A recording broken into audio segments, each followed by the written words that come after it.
So the NBA has a viewership problem, and there's quite a few people who believe that they have a solution to it. I feel like I make this video like every year in the beginning of the season when viewership is just down. It's actually pretty ridiculous. I have a theory that it's down because we're looking at the same thing. Everybody's running the same plays at the damn top of the key, dribble handoff. I was talking to a coach yesterday. He said they want to shoot 53s. Because, they were trying to contemplate if I could play in this era. And it's like, yo, Shaq, we would just shoot 53s. And I was like, well, how much you want to make? We want to make about 10 or 15 of them. I was like, well, that's not going to help you win. But I think everybody's looking at the same thing. And Steph Curry and those guys messed it up. Like, I don't mind Golden State back in the day shooting threes, but every team's not a three-point shooter. So why everybody has the same strategy? I think viewership will continue to go down unless we switch things back up. On that TNT opening night, there were 2 games. There were 162 threes shot in those 2 games alone. Guys like Anthony Edwards right now are shooting like 10 threes a game. They were shooting half of that last year. And when asked, what do you think about people that want you to drive to the lane? He says,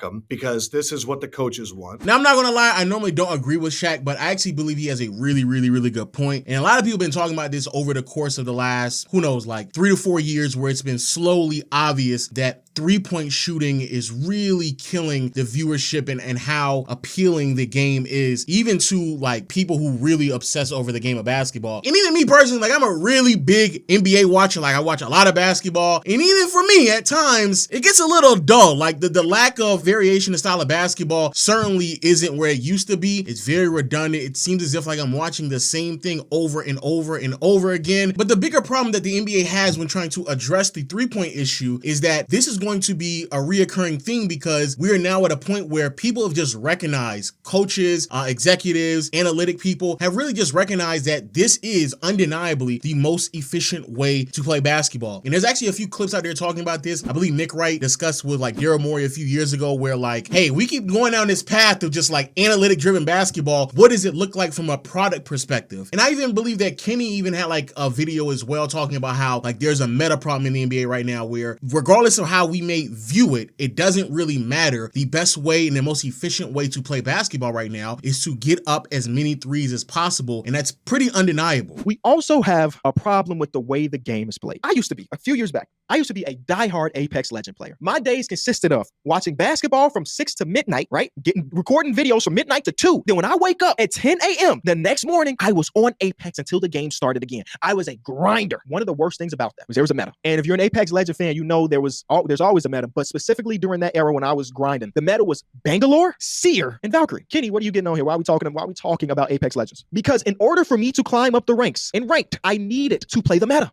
My 3 couldn't compete unless we had a Seer. We couldn't compete unless we had a Valk that can get us out of sticky situations. We couldn't compete if we didn't have the smokes of Bangalore. Anytime you shifted away from the meta, for me, that's not like, again, one of the top players in the world, we lost games. The NBA also has a meta problem where if you're not one of the teams that is jacking up 43 pointers a game, it is almost impossible for you to win. There's a meta problem, and there's no way around it. You could have 2 top 10-ish players in basketball, but if you are not running the meta, things won't look amazing. What Kenny is saying is basically right. There is a meta, the game within the game. What is the best way, the most efficient way, the most effective way for me to be competitive and eventually win at whatever game I'm competing at, whatever level of competition I'm at? What is the best way for me to do it? Even if it means what I'm doing may come across as spam, it may be enjoyable to watch, it still needs to be something across the board to kind of get me from point A to point B. But the problem here is, for whatever reason, the rules aren't changing. We are at the same point that we've been at several years in NBA history. For those who don't know, the reason why we have a shot clock is because the meta back in the 50s was, hey, I think it was George Mikan or Bob Pitt, I think it was Mikan. Mikan is beating the shit out of all of us. He is dominating all of us. Like, he's just dominating us. So you know what we're going to do? We're going to just hold the ball. We're going to go up quick. We're going to run those scored real quick, hold the ball, play hot potato left and right. And because there's no shot clock, there's nothing that's forcing us to score. Nothing at all. And so then you would get games that would finish off with only 20 points or 30 points. It was unwatchable, but that was the meta. And then effectively you got a rule change in. Like, regardless of how you may like about it, that was the best way to win until they changed the rules. Same thing that was happening in the late 90s to the early 2000s. There was a rule set in place to where I can get the ball back back down as long as I want to. There's nothing that was, no rule set in place. I can just back down as long as I can back down as long as I want to. Big can just stay in the lane as long as he wanted to. And then there was a rule set in place with illegal defense where everyone can just stand over on the other side while I just ISO'd out, back down as long as I want to. Pace went down to shit. Slowest basketball we've seen since they implemented the shot clock. Slow pace, no scoring, but that was the best way to play. You know what they did? Change the rules. They implemented a 3-second back to the basket. They implemented a zone defense. They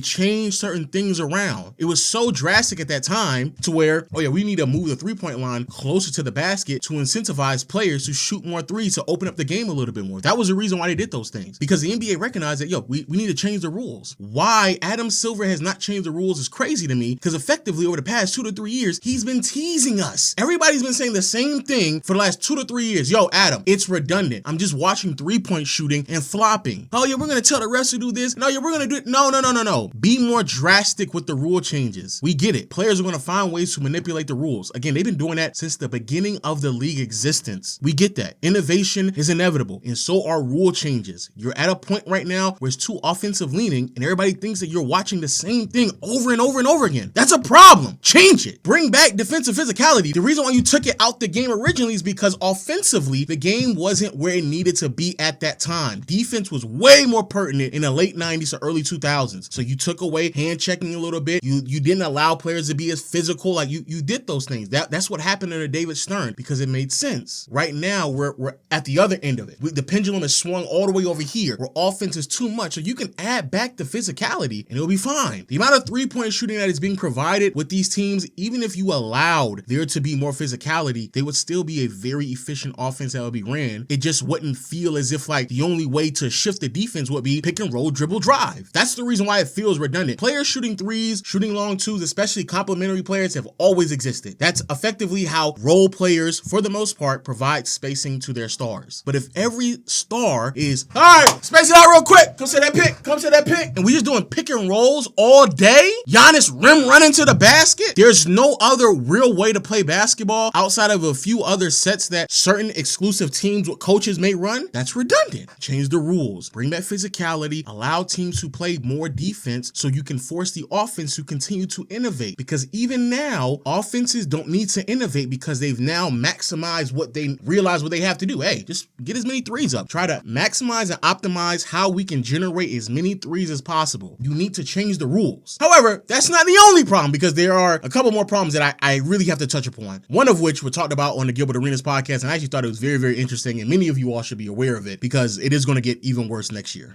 This season, the league averages 37.2 3-point attempts per game, which would be a record. Celtics are currently leading the league with close to 51 of their 90 shot attempts per game coming from beyond the arc. There are 7 teams averaging more than 40 3-point attempts per game, and every team in the league is taking at least 31 threes per game. Does Lakers read last? We are not last. I believe the Pelicans were last, but nonetheless. But that's not the reason the viewership is down. So there are a lot of factors contributing to the NBA's viewership issues. Among them, star players missing a lot of games because of injury. It's hard to watch games. It's expensive to watch these games. There you go. It's expensive to watch games now. It used to be free. A lot. You know how much League Pass costs? Like League Pass, and you don't even get all the games. You don't even get the games in your own city. Yeah, you don't get the Laker game. Yeah, you don't even get your own teams and your city's games on League Pass. Like the reason that is Get you some cable. No, That now makes you buy cable too. so you got to buy cable for your own teams, and then you got to buy League Pass to get the League Pass stuff. So what ends up happening is the distribution of games now. They're harder to find. For sure. Yeah, and also you got viewing habits shifting to more short form clips. It's hard to find things to watch, and viewership Look, is down. let's be real. I ain't no snitch. It sounds like the W, right? I ain't no snitch, but if you want to watch games, there are avenues and ways on the internet always where you don't have to pay to watch games. Yeah, but you don't get credit for it. That's how your computer blows up. So y'all making us do that. Now, Lexi's being very condescending, but she has a very, very valid point by this idea of like stretching out the viewership thin amongst so many platforms, because effectively that's what the WNBA has done as well over the course of how many ever years. And the NBA has been doing that as well, but it's going to get even worse next year because now we have, ESPN, ABC, and you get League Pass, and you have your local games. But next year they're going to have NBC, and on top of that, add Amazon Prime. So they're adding even more subscriptions that you have to watch these games. That's crazy. What makes it even crazier is that we don't benefit this, the viewer. The reason why they are making more and more money in the NBA is because the rights to these games continue to get sold. So ESPN is fighting, ABC is fighting, TNT fighting, Amazon got in the mix, now they fighting, everyone's fighting for these games. So then the bid goes higher and higher and higher. And now the players, they get more and more money because they get the same cut. They get like 51% of how much money they just keep getting higher, higher, higher. So that means their money's getting higher. But that means it's making it harder for us, the viewers, to watch. It makes it way harder. And by definition, because how many more games are going to be spread out amongst all these other like premium channels or subscriptions that you have to purchase, then that means it devalues even further the ones that you have, such as League Pass. If I'm spending money on League Pass, and let's say hypothetically speaking, throughout the course of a year, I can watch 1,000 games, so hypothetically, right? Now that NBC and Amazon are in the fold, that means that there's now fewer games I can watch on League Pass because ESPN's going to get their games, ABC as well. NBC, to be fair, is taking over TNT, so that's a little bit different. But Amazon now being in the mix, now they have to take some more of the games from League Pass and hand it over to Amazon subscribers. So basically, the only way you're going to be able to watch these games is if like, oh, you have cable, which as a sidebar, most young audience, they don't have. I haven't had cable in God knows how long. I just recently bought like a year or two ago just because of YouTube TV so I can watch as many basketball games as possible. But for years, I didn't have cable. But now you have to have cable. If you don't have cable, then you gotta have your ESPN subscription. You have cable, have ABC and NBC, and then you gotta have your Amazon Prime. Then you need to have League Pass. Then you need to have actual cable, even if you don't want to. Still need to have some type of TV provider so you can watch your local games, because here in Atlanta, even if I have League Pass, I can't watch the Hawks because the Hawks games, they already done gave that out to the local provider. And what makes it worse is that the NBA is earning more money. They're earning more money for these new TV deals, while us has to pay the same price for League Pass, even though it's going down in value. We are getting fucked. We're getting fucked. This is actually a huge reason why I stream on playback.tv, where if you have League Pass, you can not only watch the games, but you can also watch them with me live. I'm really curious how JJ Redick No! Oh my goodness! Oh my god! You need a screen. Yelling at Why there. have another one? Oh. No. Just take it. Just take my it. God. No. Oh my god! Oh my goodness! D'Lo's about to hit something, isn't he? Oh, here he comes. Nah, it's not D'Lo. No. No, wait, no. Oh my god! Okay. Oh my goodness! So it actually provides more value into League Pass. But if it wasn't for like platforms like that, bro, you would quite literally be paying the exact same amount of money for League Pass while being able to watch fewer games on League Pass. That's crazy. But in my opinion, the biggest problem that the NBA has right now, and I think the worst thing that they have done over the last really like 5 or 7 years, is just marketing new stars. Because the ratings are fine when LeBron, KD, and Curry are involved. The league is still riding on the back of those three, and they're all in their mid to late 30s right now. LeBron almost 40. He still got to be the face of the NBA. And when I sit here and I think about it, I'm like, bro, how is that even possible? How is it possible that we're this deep into LeBron's career, 22 years? Adam Silver, you haven't found another face of the league? Nike, you don't do no more marketing? Like the marketing is just done in the NBA. Bro, when I was growing up, LeBron had puppet commercials. KD had the not nice commercials. Nike used to be killing with commercials. Outside of Victor Wembanyama, I don't know anything that's going on with any of these athletes. They don't care anymore. The promoting of stars is done. It's over with. How is it possible that you have a first overall pick with Paolo Banchero out in our Orlando Magic team that is on the rise, and you're only giving them a handful of national televised games? For those who don't know, bro, Orlando has fewer national televised games this year than the Clippers. Who the fuck want to watch Kawhi Leonard? He don't even show up. The biggest reason why the WNBA is blowing up the way that it is, regardless of whatever people want to sit here and tell you, it's because they have a star to market. That's why. And almost every single year for like a decade straight, they will come up to the draft, new prospect coming up, swing and a miss. They think they're about to knock that shit out the park. Swing and a miss. 2014 draft, Wiggins and Jabari Parker, swing and a miss. They were hanging on to Wiggins for like 3-4 years, kept making Kobe comps. Swing and a miss. Next year, 2015, oh my goodness. Karl Anthony Towns, D'Angelo Russell, swing and a miss. Jahlil Okafor, swing and a miss. Porzingis, swing and a miss. Devin Booker out there hooping out of his mind. Those are empty stats. Those are empty stats in Phoenix. No one give a fuck about D-Book. Oh my, those are empty stats. Okay. 2016, woo!